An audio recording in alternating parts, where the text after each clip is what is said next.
Nursing study channel में आप सभी का स्वागत है। मेरा नाम है अमित और आज हम एनक्लेक्स क्वेश्चन प्रैक्टिस सीरीज़ का एक फंडामेंटल ऑफ नर्सिंग की नई यूनिट पढ़ेंगे, पेरेंटल न्यूट्रिशन। ठीक है, चलिए देखते हैं क्वेश्चन।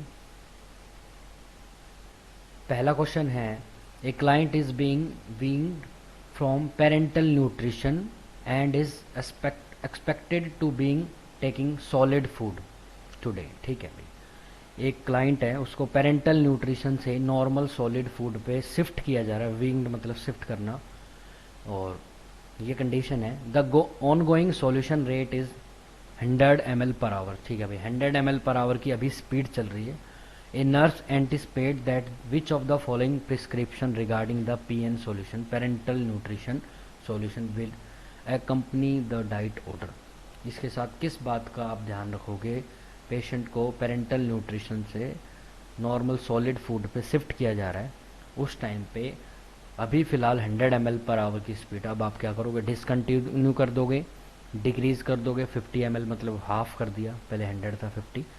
नॉर्मल सलाइन स्टार्ट कर दोगे 55 ml, या कंटिन्यू कर दोगे करंट रेट पे।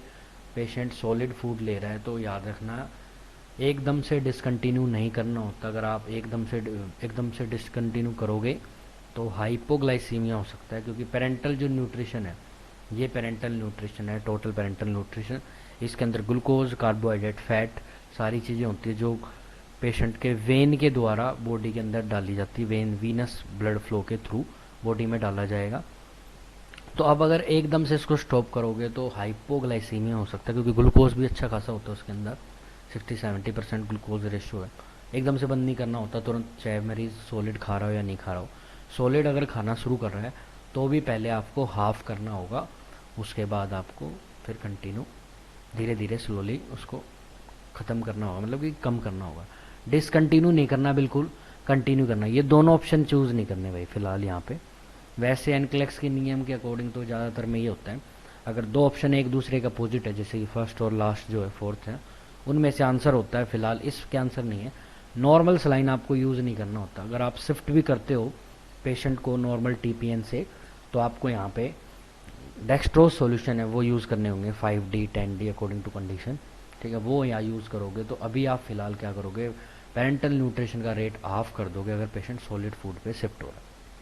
तो हमारा आंसर रहेगा second. Next, a nurse is preparing to change parental nutrition solution bag और ट्यूबिंग। ठीक है, ये बैग भी चेंज हो रहा है, ट्यूब भी चेंज की जा रही है। ठीक है, the client central Venus line, ये सेंट्रल वीनस लाइन लगी हुई है, is located in A right सब क्लेवियन, राइट साइड की सब क्लेवियन, वैसे ये राइट साइड में लगी हुई है। ठीक है, राइट सब क्लेवियन वेन साइड में लगी हुई है। The nurse ask the client to take which essential action during the tubing change. ठीक है भाई, ऐसी क्या बात आ रही है कि ट्यूब चेंज करते दौरान कौन सा एक्शन करना चाहिए नहीं करना चाहिए? क्योंकि अगर ट्यूब चेंज करते टाइम आपने ध्यान नहीं दिया तो ये ट्यूब से एयर जो है वो अंदर चली जाती है और एयर इम्बोलिज्म का खतरा रहता है। तो एयर इम्बोलिज्म का खतरा ना हो, उससे बचाया जा सके, उसके लिए क्या करोगे आप ट्यूब चेंज करते दौरान? तो ब्रीथिंग नॉर्मल नहीं करना होता, turn the head to the right, right side में टर्न नहीं करना है। एक्सेल स्लोली एंड इवनली, धीरे धीरे एक्सेल करना, वो भी इवनली। या take a deep breath, hold it and bear down, ये करना होगा भाई। लंबी गहरी सांस लेनी है, उसको होल्ड करना है और होल्ड करके रखना है, ये काम करोगे। इससे क्या होगा? इससे इंट्राथोरेसिक कैविटी में जब आप लंबी गहरी सांस लेते हो, यहाँ पे प्रेशर क्रिएट होता है।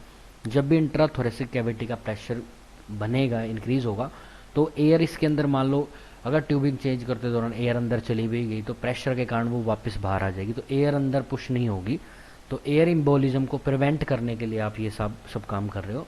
ये ट्यूब चेंज करते दौरान पेशेंट को बोलना है, अगर वो कॉन्शियस है तो लंबी गहरी सांस लेनी है और उसको होल्ड करके रखना है, सहन करना है जब तक आप ये ट्यूब चेंज नहीं कर रहे, ताकि अंदर का प्रेशर इंक्रीज रहे।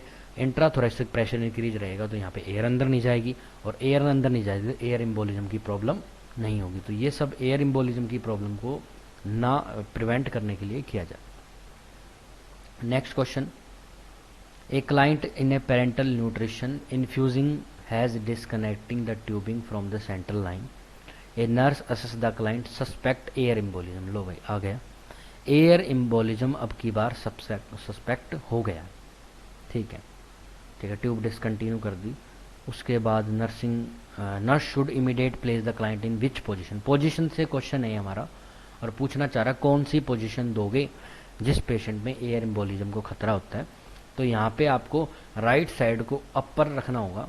तो इसके लिए क्या करना होगा, इसके लिए आपको head lower than the feet करना होगा ऑन लेफ्ट साइड। पहली बात तो पेशेंट को लेफ्ट साइड पे लेना होगा। पेशेंट को कैसे लेना है, लेफ्ट साइड पे लेना है। जब लेफ्ट साइड पे आप मरीज को लेटाते हो तो राइट जो हिस्सा है वो ऊपर आएगा, ये बात। राइट क्वाड्रेंट को ऊपर लेके और फिर राइट क्वाड्रेंट से ही, मतलब कि राइट अपर क्वाड्रेंट जो है हार्ट का, वहाँ से ही एयर जो है ट्रैप करके बाहर निकाली जाएगी सेंट्रल लाइन के द्वारा। तो ये आप यूज़ करोगे। साथ में लेग को है lower than the fit, head जो है, हेड नीचे होगा, ये ऊपर होगा। तो हेड नीचे होगा तो इस एरिया में एयर ट्रैप हो जाएगी आराम से। इसलिए याद रखना, एयर एम्बोलिज्म अगर सस्पेक्ट होता है तो पेशेंट को लेफ्ट साइड में लेना है। हेड है वो उसकी फिट से नीचे होना चाहिए, head lower than the fit, यही पोजीशन रखनी है। इसके अलावा अपर नहीं रखना, राइट नहीं रखना, राइट साइड नहीं, लेफ्ट साइड रहेगी, फिक्स रहेगा ये answer. Left side, left side Trendelenburg की तरह हो जाएगा ये पोजीशन, लेफ्ट टेंडलबर्ग पोजीशन आप इसको बोल सकते हो। Next, a client is receiving parental nutrition, complaint of headache, headache हो रहा है भाई रिसीव करने के बाद। A nurse note that the client is increase blood pressure, ठीक है, बाउंडिंग पल्स, मोटी पल्स आ रही है, जुगुलर वेन डिस्टेंट हो रही, फैल रही है, क्रैकल साउंड आ रही है, बायोलेट्रिकली दोनों तरफ क्रैकल साउंड आ रही है, तो कौन सी प्रॉब्लम है। तो याद रखना ये सर्कुलेटरी ओवरलोड का एक साइन सिम्टम है। जब भी ब्लड वॉल्यूम इंक्रीज होगा, हाइपर वॉल्यूमिया होगा, वहाँ पे जब फ्लूड इंक्रीज होके वो पहुँचेगा लंग्स के पास, तो लंग्स में एडिमा हो जाएगा, लंग्स से फ्लूड शिफ्ट होके एल्वोलाई के अंदर जाएगा, और एल्वोलाई के अंदर जब फ्लूड जाता है तो वहाँ आपको क्रैकल साउंड सुनने को मिलेगी और पिंक कलर का स्पूटम मिलेगा। ये क्लासिकल साइन है, स्टैंडर्ड साइन है पल्मोनरी एडिमा के, बार बार पेपर में आता है। और आपको कहीं ये साइन देखने को मिले तो आप आंख बंद करके पल्मोनरी एडिमा, और ये बेसिकली हाइपरवोलेमिया ओवरलोड के कारण मिलेगा, तो आप इससे भी आंसर निकाल सकते हो। तो वैसे भी ब्लड प्रेशर इंक्रीज है, बाउंडिंग पल्स है, जुगुलर वेन आपके नेक में वेन होती है जो ब्लड आपके हेड से लेके आती है नीचे की तरफ, ठीक है, हेड का जो सर्कुलेशन है वहाँ से वेन जो ब्लड वापस लेके आती है उनको बोलते हैं जुगुलर वेन। दोनों साइड होती है, लेफ्ट और राइट दोनों साइड रहेगी। तो वो वेन ज़्यादा डिस्टेंस हो जाएगी, जब ब्लड का वॉल्यूम बढ़ेगा तो क्रैकल साउंड आएगी, लंग्स में वॉल्यूम इंक्रीज होगा। ये सारे फीचर किसके फीचर हैं, ये सर्कुलेटरी ओवरलोड, या आप इसको बोल सकते हैं hypervolaemia. Right answer hyper volume, hyperglycaemia नहीं है, ठीक है, hyperglycaemia urine output increase होता है। सेप्सिस नहीं है, इन्फेक्शन नहीं है। एयर एम्बोलिज्म में चेस्ट में पेन वगैरह होता है, रेस्पिरेटरी प्रॉब्लम होती है, सांस लेने में दिक्कत होती है, तो वो भी नहीं है। तो राइट आंसर है hypervolaemia. Next, a client receiving nutrition by mean of parenteral nutrition, a nurse monitor the client for the complication of the therapy and assess the client for which of the following sign of hyperglycemia। आपसे पूछा जा रहा है hyperglycaemia के कौन से feature इनमें से है, कौन से फीचर हैं, असेस करना, ठीक है। तो फीवर, देखो फीवर को हटाओ, फीवर इन्फेक्शन का है, हाइपरग्लाइसीमिया का फीचर नहीं, नेगेटिव है, हटाओ। नोजिया हो सकता है, वॉमिटिंग में भी हो सकता है, लेकिन ओलिगोयूरिया नहीं होता इसमें। जब भी आपके ब्लड का वॉल्यूम इंक्रीज होता है, बेसिकली वो आपके जब भी आपके ब्लड में ग्लूकोज का लेवल इंक्रीज होता है, वो आपके ब्लड प्रेशर को इंक्रीज कर देता है, क्योंकि वो ऑस्मोटिक पार्टिकल्स को बढ़ा रहा है, ग्लूकोज को बढ़ा रहा है, और ग्लूकोज आपके ब्लड को खींच के रखता है अपनी तरफ, अंदर रखता है। और जब भी ब्लड ग्लूकोज लेवल बढ़ेगा, ये आसपास का जो फ्लूइड है उसको शिफ्ट करके ब्लड में डालेगा, और ब्लड में जब बहुत सारा ब्लड इकट्ठा होगा तो वो यूरिन भी ज़्यादा बनेगा। कहने का मतलब हाइपरग्लाइसीमिया के केस में पोलीयूरिया देखने को मिलता है, ओलिगोयूरिया नहीं। और स्वेटिंग, चिल्स देखने को मिल सकता है। नो एब्डोमिनल पेन, पेन नहीं होता हाइपरग्लाइसीमिया के चक्कर में, कोई पेन नहीं होता। ये नेगेटिव वर्ड्स निकालने पड़ेंगे। राइट आंसर है वीकनेस, थ्रस्ट, इंक्रीज आउटपुट, यही राइट आंसर रहेगा। राइट आंसर है 4। तो आप वैसे भी देख लो, जब बहुत ज़्यादा ग्लूकोज का लेवल बढ़ जाता है, बहुत ज़्यादा थ्रस्ट होती है, प्यास लगती है, फटीग होती है, रेस्टलेसनेस, कन्फ्यूजन, वीकनेस, को स्मॉल रेस्पिरेशन देखने को मिलेगा, डायरोसिस होगा, बहुत ज़्यादा यूरिन आउटपुट होकर, बहुत ज़्यादा अगर सीवियर हो गया तो कोमा में भी पेशेंट जा सकता है। ये feature fever, oliguria, abdominal pain यहाँ पे नहीं है। आप उस तरीके से भी निकाल सकते हो इनको ऑप्शंस को, ठीक है। राइट आंसर 4 है। Next, a client is changing the central line dressing of the client receiving parental nutrition, ठीक है भाई, सेंट्रल लाइन की चेंज करनी है dressing. And the nurse note that the catheter insertion site is appear red, red site नजर आ रही है। The nurse next assess which of the following items, ठीक है भाई। उसके बाद क्या करोगे, expire date of bag check करोगे, टेम्परेचर चेक करोगे, time of last dressing check करोगे, या tightness of tubing connection check करोगे। तो देखो अगर रेडनेस है साइट पे तो ये सस्पेक्ट करता है कि इन्फेक्शन है। और अगर जब भी इन्फेक्शन का केस होता है तो आप क्लाइंट का टेम्परेचर चेक करना है, डॉक्टर को नोटिफाई करना है।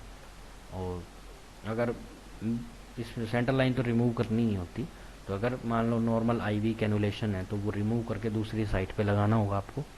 और जो टिप है उसके कैथेटर का या कैनुलेशन का, उस प्लास्टिक टिप को आपको सेंड करना होता है लेबोरेटरी के अंदर। तो राइट आंसर यहाँ पे, आपको अगर सस्पेक्ट लग रहा है कि भाई इन्फेक्शन है क्योंकि रेड है साइट, तो आप टेम्परेचर भी चेक करो, टेम्परेचर भी इंक्रीज देखने को मिलेगा इसमें। Next, a nurse is preparing to hang fat emulsion lipid बोतल, ठीक है भाई, फैट इमल्शन बोतल जिसमें फैट होता है, फैटी एसिड वगैरह मिलते हैं, उस बोतल को बोलते हैं। फैट ग्लोब्यूल अगर उसमें दिख रहे हैं टॉप में सॉल्यूशन में, तो उसके बाद आप क्या करोगे, एम्स नोट सेट 2020 में क्वेश्चन आया था, और बार बार कहीं ना कहीं ऐसे क्वेश्चन आपको एग्जाम में देखने को मिलते हैं। तो ये एनक्लेक्स पूरी टेस्ट सीरीज ही पूरी क्वेश्चन सीरीज ही इंपॉर्टेंट है। एक दो क्वेश्चन आपको हर एग्जाम में देखने को मिलेगा किसी ना किसी यूनिट का, तो आपको पूरी ही ये एनक्लेक्स टेस्ट सीरीज को पढ़ना है, क्वेश्चन सीरीज को। तो क्या करोगे, अगर फैट ग्लोब्यूल्स प्रेजेंट्स हैं, बबल्स प्रेजेंट मिल रहे हैं आपको फैट इमल्शन बोतल में, तो ये क्या है। पहली बात तो आपको बताना चाहिए नॉर्मल है एबनॉर्मल है, तो आपकी नॉलेज के लिए बता दूं ये है एबनॉर्मल। और एबनॉर्मल केस में आप क्या करोगे, दूसरी बोतल आपको लेनी है। राइट आंसर है। रोल नहीं करना, शेक नहीं करना, रन करना उसी तरीके से नहीं भाई, ऑब्टेन ए डिफरेंट बोतल ऑफ सॉल्यूशन आपको यूज़ करना पड़ेगा। फैट इमल्शन बेसिकली लिपिड है जो कि वाइट ओपेक सॉल्यूशन होता है, एडमिनिस्टर्ड आईवी आपको एडमिनिस्टर करना होता है पेरेंटल थेरेपी के अंदर टू प्रिवेंट फैटी एसिड, ठीक है भाई, फैटी एसिड की कमी के पूरा करने के लिए आप ये फैट इमल्शन देते हो। अगर फैट इमल्शन बोतल में सेपरेट फैट ग्लोब्यूल्स या लेयर नज़र आ रही है, फ्रोथी झाग बन रहे हैं बहुत ज़्यादा, तो आपको रिटर्न करनी होती है और दूसरी ये जो है फार्मेसी से ऑब्टेन करनी है। Next, a client receiving parental nutrition suddenly spike A fever, ठीक है भाई, फीवर आ रहा है पेशेंट को, इन्फेक्शन हो गया इसका मतलब। The nurse notify the physician, ठीक है, फिजिशियन को भी नोटिफाई कर दिया, वैसे ये करना होता है आपकी first choice. The physician initial prescribe the solution and tubing changes, ठीक है भाई, प्रिस्क्राइब कर दिया सॉल्यूशन, ट्यूब भी चेंज करने के लिए बोल दिया। The nurse should do which of the following which discontinue material, क्या करना आपको जो डिसकंटिन्यू किया है, discard them in the unit trans, discard करना है, रिटर्न करना है हॉस्पिटल की फार्मेसी में ट्यूबिंग वगैरह सॉल्यूशन वगैरह, send them to laboratory for culture, save them for return to manufacture. तो भाई अगर इन्फेक्शन का केस है तो आपको मैंने बताया था आपको, तो आपकी फर्स्ट चॉइस ये रहेगी, आप इसको सेंड कर दो लेबोरेटरी में ताकि आपको पता चल सके कि किस टाइप के बैक्टीरियल इन्फेक्शन है, उसके हिसाब से आप एंटीबायोटिक चला सको। तो आपको लेबोरेटरी में सेंड करना है ताकि आप फर्दर एंटीबायोटिक थेरेपी आप उस पर यूज़ कर सको, ठीक है। तो right answer 3rd। A client is being discharge to home on parental nutrition, ठीक है भाई, घर पे आपको पेरेंटल न्यूट्रिशन देना है। With each visit A home care nurse assess which of the following parameter most closely in monitor with this therapy, ठीक है भाई, इस थेरेपी के साथ आपको कौन सी चीज़ नोट करनी है, पल्स और weight, temperature weight, pulse blood pressure, temperature और ब्लड प्रेशर। तो एक पॉइंट तो टेम्परेचर है क्योंकि इन्फेक्शन हो जाएगा तो टेम्परेचर बढ़ा हुआ देखना मिलेगा। दूसरा ब्लड प्रेशर देखोगे, वेट देखोगे या पल्स देखोगे, तो देखो दूसरा देखना पड़ेगा वेट। सर क्यों, ये क्यों, इसलिए है क्योंकि अगर पेरेंटल न्यूट्रिशन ज़्यादा दे दिया, सर्कुलेटरी ओवरलोड हो गया, तो वेट बहुत ज़्यादा बढ़ जाएगा, है ना। 5 LBS पर वीक से ज़्यादा वेट बढ़ जाता है, 5 पौंड से ज़्यादा, तो उसको बोलते हैं कि हाइपर सर्कुलेटरी ओवरलोड हो गया। तो वो केस में और इन्फेक्शन हो जाएगा तो टेम्परेचर बढ़ेगा। तो बेसिकली टेम्परेचर और वेट आपकी फर्स्ट प्रायोरिटी रहेगी होम घर पे जो पेरेंटल न्यूट्रिशन थेरेपी ले रहे हैं उनके लिए। तो आप वेट और टेम्परेचर चेक करोगे और फैक्टर। ब्लड प्रेशर अलग से चेक करने की जरूरत नहीं है, वो वेट अगर बढ़ेगा तो वो अपने आप उस चीज़ में काउंट हो जाएगा। तो राइट आंसर है second. Next question, a nurse is caring for a group of a adult client on assessment of acute care medical surgical unit. ठीक है, the nurse understand that which of the following client would the least likely candidate for the parenteral nutrition. इन चारों में से सबसे कम किसको जरूरत है, कि जिसको जरूरत नहीं है पेरेंटल न्यूट्रिशन की। तो जो आदमी आराम से खाना खा सकता है, वॉमिटिंग नहीं कर रहा, डायरिया नहीं हो रहा है ना, वो और उसमें ही आराम से खाना खा सकता है, उनमें तो आप इसको यूज नहीं करनी, अदरवाइज आप यूज कर सकते हो। तो ए 60-year-old client with extensive burn, तो बहुत ज़्यादा बर्न होगा तो वैसे ही वो डिस्टर्ब हो जाएगा, उतना खाना पीना नहीं खा, इसमें यूज़ कर सकते हो। A 42-year-old client who had an open कोलिसिस्टेक्टोमी।